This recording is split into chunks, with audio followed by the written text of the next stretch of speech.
back here, Philly's #1 college radio station, WHIP. Temple comes off a tough loss to the Rutgers Scarlet Knights in Piscataway, New Jersey, a game that they led for almost 3.5 quarters, and then they suffered that late loss as it was Gary Nova to Leonte Carew. That was the dagger in the right side of the end zone for a Rutgers Scarlet Knight touchdown. Let's go out to the hotlines right now and welcome in a former NFL tight end, played with the Buccaneers and the New York Football Jets, and did call the game with Eamon McEnany on ESPN this past Saturday, and that is Anthony Becht. Anthony, it's your buddy Zach Gelb and Chase Sr. here in Philadelphia. How are you? What's up, guys? I'm doing well. Thanks for having me on. Well, we're doing great, and let's get to this Temple and Rutgers game, recap it a little bit. Two plays stand in mind to me why the Temple Owls lost this football game. Let's go in sequence here. The 4th and 1 pistol call, I don't mind Matt Rule going for it. If you get the first down there, usually when you run the ball with Kenny Harper, 9.9 times out of 10, you're going to pick up at least 1 yard. You would have ended the football game as the Scarlet Knights had no timeouts, but some people could have thought, I know Eamon McEnany even thought that they could have done a QB sneak or even an I formation run with Kenny Harper. Did you have a problem with the 4th and 1 pistol call? You know what? It's a 50-50 deal. I mean, if you make your blocks at the second level, and the offensive line to me had done an excellent job the entire day of blocking, but when you know you're in that running situation and the defense knows what you're going to do, you really got to hone in and make sure you get your blocks and assignments done correctly. And when you have I could see with the lack of a fullback or another lead blocker that if you're not going to do a sneak, it might be tough. And then, Eamon was saying about the pistol, running that out of the pistol just kind of takes some time. So, I mean, I would have did it all day. No matter what, hand the ball off to Harper to me was the right thing to do. But, they weren't able to get a yard. And then on the final play for the Scarlet Knights on offense, you saw Gary Nova, who struggled over the last 2 games, throwing 7 interceptions, really had a bounce-back game, but he threw that beauty of a pass to Leonte Carew. Phil Snow sent the house on that play like he did on the other 3 previous downs on that drive. But when you look back at that pass, did that just come down to Carew with his breakaway speed just beating Zamel Johnson? To me, I thought the defensive calls from Coach Snow were outstanding. You live and die with the blitz sometimes, and they were very close to getting that linebacker up on the quarterback. He was wrapping around, and the back protecting just got a piece of him. But you got to give credit to Gary Nova. He threw a perfect ball in a perfect spot, and Carew got those inches he needed of separation to make the catch. And he had been doing it. I had stated in the game, his fourth quarter linkage with him and Nova were pretty apparent, and I think, Temple knew it too. So you put it on your guys, you put it on your players. Again, you got a young defense.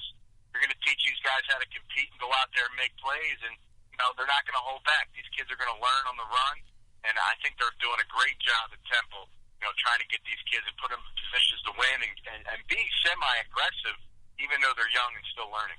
Hey, Anthony, it's Chase Sr. Good to talk to you again. Since that Louisville game when P.J. Walker was put into the game in replacement of Connor Riley, he's really grown and evolved into a pretty good quarterback over the last couple of weeks. Obviously, there's been some hiccups being that he is a true freshman, but he goes out there on Saturday. Rutgers wanted him to not play quarterback when they were recruiting him. He comes to Temple because they knew he could be a pretty good quarterback, and since he's been put into the game, he's done a lot of good things. What have you seen from PJ that has really impressed you, because he has that strong arm and also brings another dimension to the pocket with his legs as well? Yeah, I'll tell you. He is extremely accurate and has great ball location. And what I mean by that is, every pass that he throws, a guy has an opportunity to catch it, turn, and make a move. And to me, that's uncanny for a young man, of his demeanor and his years being a true freshman. He uses his legs great. I think the best thing about him is, even though he's a great runner, he still has his eyes and vision down the field. And that's huge when you're talking about the learning process. I think another thing he's improved on is his progression. I watched some of the previous games where, he'd look one way and come back and have the ball ready to go because he understood where guys were going to be. Again, that's things that, are hard to teach. And you'd rather have him learn on the run and get it in than actually trying to tell him to do it, because sometimes that's where you start forcing footballs. And I think the last thing to me is his completion percentage has gone up every single game. And, listen, they're off to a great start with that kid. There's no doubt about it. And, the future is bright for Temple. I think Matt Rule and what he's doing and his assistant coaches are all on the same page. I think they got the kids bought in. They're headed in the right direction, and the wins will come.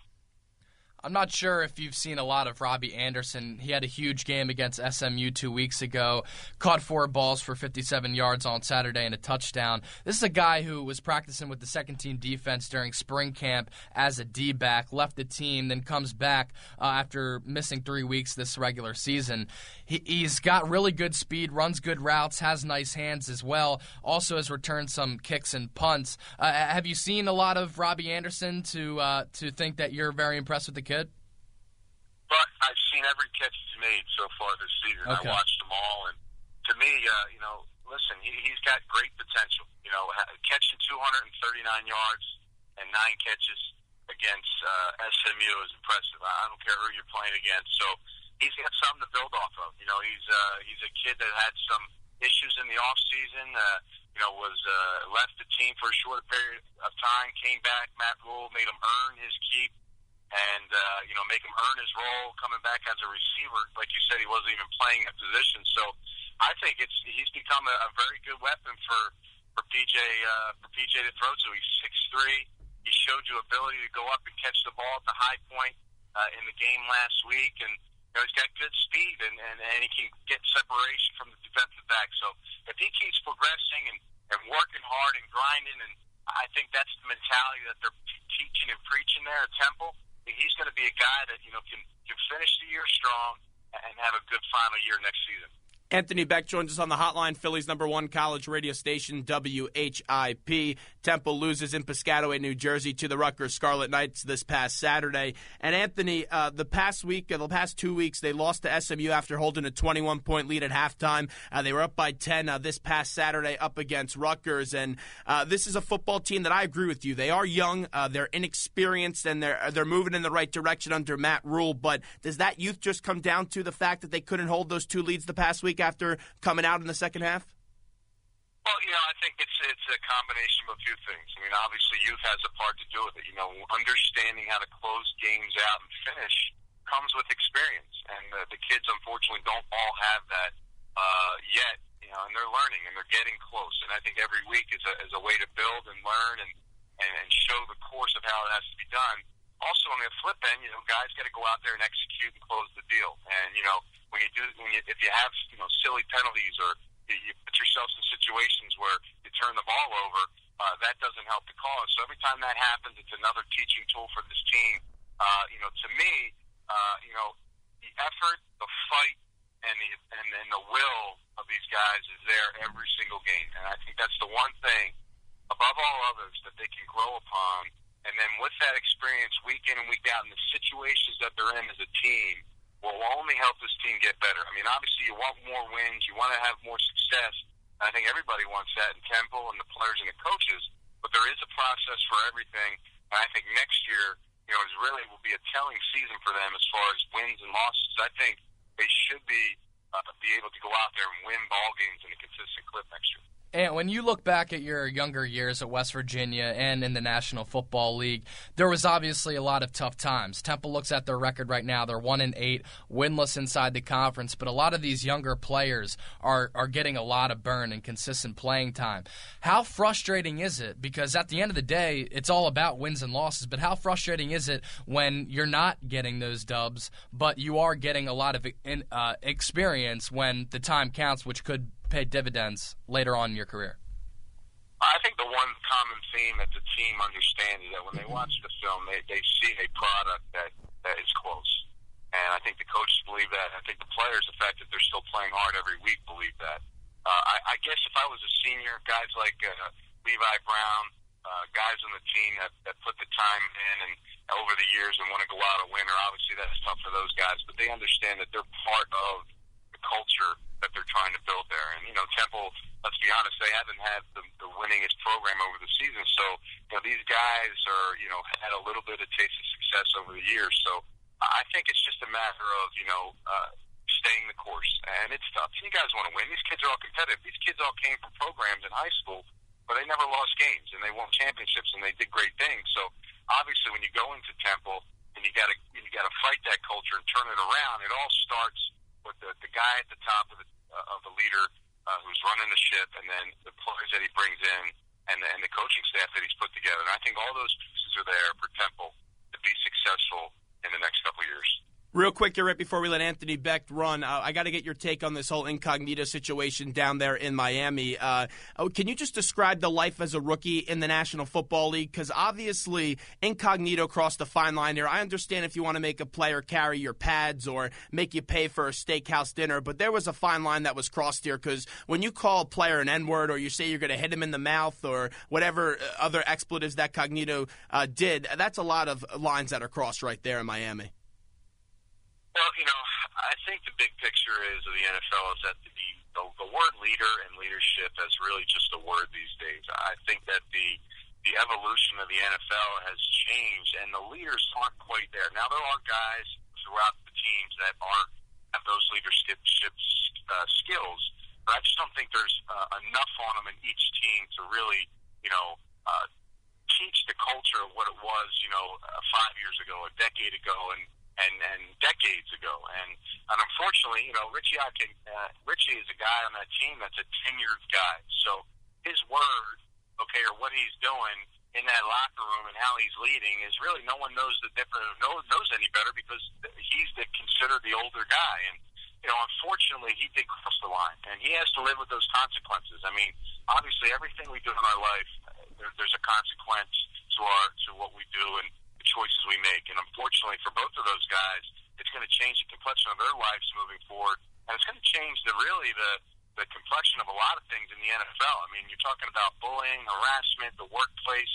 It will change a lot of maybe the rituals and the lighter side of the rookie things that were done that were harmless, and maybe take that completely out of the game. So it's just another aspect that, because of what that particular incident took place, changes a lot of things. But I think in general, it's more the leadership across the league is diminished, and guys really, not to their fault, don't want that role anymore. I mean, to really take on a full locker room and try to be that guy, there's so many things that go on in people's lives and in games and situations, and it's just a different time. Whereas if you might have had 5 or 6 guys that were willing to take pieces of that load on throughout the season, I just don't think you see that over the last decade, a few years moving forward. You just don't see those type of guys in the NFL anymore. And last one here, Nick Foles goes out there in Oakland, throws for 406 yards and 7 touchdowns, tying an NFL record. Have you seen enough from him to think that he can be a successful starter in the National Football League? And do you think that Chip Kelly might name him the starter for the remainder of the season? Well, I'll tell you, I'm sure it'll be week to week, but it's hard not to start a guy that threw 7 touchdowns. I mean, right. The Raiders aren't the best team, but they definitely have a defense that's improved and played better. So the fact that he was able to go out there, now obviously guys get hot, they get in the groove, and they really put up big numbers. But that was pretty impressive what he was able to do. Not just him, but the line protecting them, guys running routes, getting open. It was a complete team effort. But again, you kind of want to ride that a little bit. I mean, it wasn't that particular game statistically was huge, but I think he's been playing well so far this year when the games as he's been the starter. So he's throwing the ball great. He's got a grasp for it. I mean, it's clicking, and it's unfortunate for Vic and whoever else might be in that situation, because you want to go with the hot guy, and then when you're in a tight division like they are, every single win means something. So really, the only information you can go off of is how's my team playing from last week to now. And when you look at that performance, you got to say, man, you got to start that kid. Anthony, we appreciate a few minutes today. Thanks so much, and we'll see you next time you're in Philly. All right, guys. Take care, man. Thanks. Anthony Becht right there calls the game on ESPN. Did Temple